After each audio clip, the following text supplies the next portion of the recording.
This place, it's whereby you can really think. There isn't any noise. The only thing that there is just the sound of nature and your thoughts. So I really like it. I wouldn't be doing anything else. When you're living on a farm, there's a certain pace to it compared to when you're going to town. So I can wake up in the morning, I enjoy the sunrise, I go for a run, I go and pee on one of the trees and the like. So it's usually like, it's your tree that you planted, so you're peeing on it. And it's awesome. Permaculture, if you look at it, it's as old as the African history itself. Certain indigenous communities, they're practicing permaculture principles without even knowing that they're permaculture principles, because they're going back to the basics, just producing what they need and sharing the rest. Most of the diseases that we are having are a result of not eating foods that our people have been eating for centuries. Maybe 100 years ago, the foods that we were eating were cassava, millet, sorghum, arrowroots, and those are the indigenous foods that we have forgotten about. In the conventional system of farming, basically you'd have maize and beans growing together. These are seasonal crops. But when you are doing permaculture, basically you'll have your pigeon peas and you'll have your sorghum. The beauty about the sorghum is that the sorghum will provide you with carbs, and also when you cut it, it sprouts very quickly, so it cuts down on the inputs. It uses a third of the rainfall that maize would use. And it also makes a very good mulch because it will protect the soil from being injured. So you think of the mulch as a bandage that protects the soil. And when you talk about the pigeon peas provide nitrogen fixing to the soil, which helps the sorghum, because the sorghum will rely on the nitrogen fixing from the pigeons. And apart from that, it also makes very good proteins. There's no gas, you'll actually enjoy it, and it cooks very well. I would say self-sufficiently I'm about 50%. I would like to go up to maybe 70 or 80%. So for my legumes, my beans, let's say the pigeon peas and the yellow beans, I eat them from the farm. And then for the vegetables, the kales, the spinach, the blackjack, I'm able to grow them from here. So what I usually buy probably is maybe just some salt and cooking oil, and maybe some rice from time to time. With permaculture, initially the amount of work that you do would be a lot, the input and everything. But after a while, if you set it up in a way whereby you have perennial crops, you find out slowly by slowly, I started doing less work. This is the food forest. But initially it started as just planting fruit trees because I didn't know much about permaculture.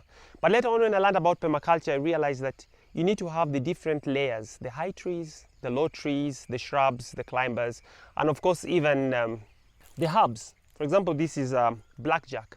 It's usually a natural pesticide, but also it can be used as a vegetable.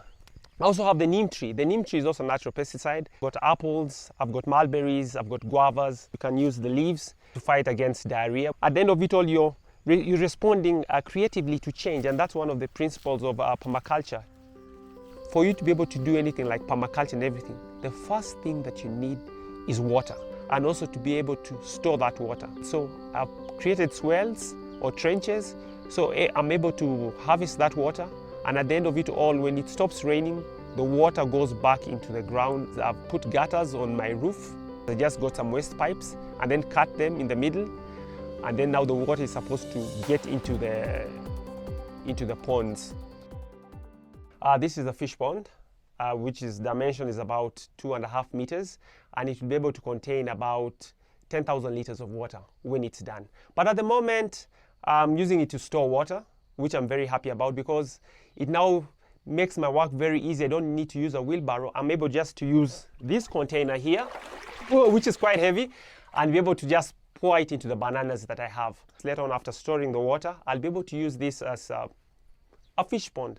And I would like to keep catfish because catfish is more resilient to this type of conditions. It has gills and it also has lungs, and it doesn't need a lot of aeration. And catfish also makes very good protein. I'd paid rent for like, let's say about 14, 15 years. I was tired of paying rent and I wanted now to live in my own place. Right behind me is my farmhouse. I love it very much because I built it with 2 other farm hands. I took about 6 days and cost about roughly 200,000 Kenya shillings. It has about 3 rooms, a guest room, my bedroom, and the living room, that's the kitchen and the sitting room, which is all combined together. It's beautiful because it's a place whereby I can call home and I can also showcase my artwork. It's pretty cool, and you'll also be able to meet my cat, Run. You cannot say on Monday and Tuesday I'm living a permaculture lifestyle, and then on Wednesday, Thursday and Friday I will live another lifestyle. It's something that has to come from within. Permaculture for me began also in the mind. Everything that you have on your farm, whatever element that you have, is that it's going to be beneficial because you're trying to integrate the whole system. You cannot say that the kitchen or zone 1 or whichever zone is not integrated. Everything has to be integrated. This is my improved jiko. The reason why I like it is that when I use these earthen pots, it cooks very fast. It's like a pressure cooker. If you look inside, you'll find that the beans is really boiling, and once it goes off, it still manages to cook using the thermal heat that has been created. I have trees here, so I'm able to prune the trees. When I prune the trees, I'm able to use them. The beauty about it is that for someone who is lazy, sometimes I could be lazy, you can actually just put in the logs as they are, and since it has a chimney at the back, you don't have to really worry about the smoke. Of course, when the smoke comes, you just fan it a little bit. Before permaculture, it was very hard for me to share my seeds. Most of the time I was like, go and buy your own seeds, because I was buying it. But now, because I'm able to save my own seeds, my neighbor said, Toto, I would like some seeds.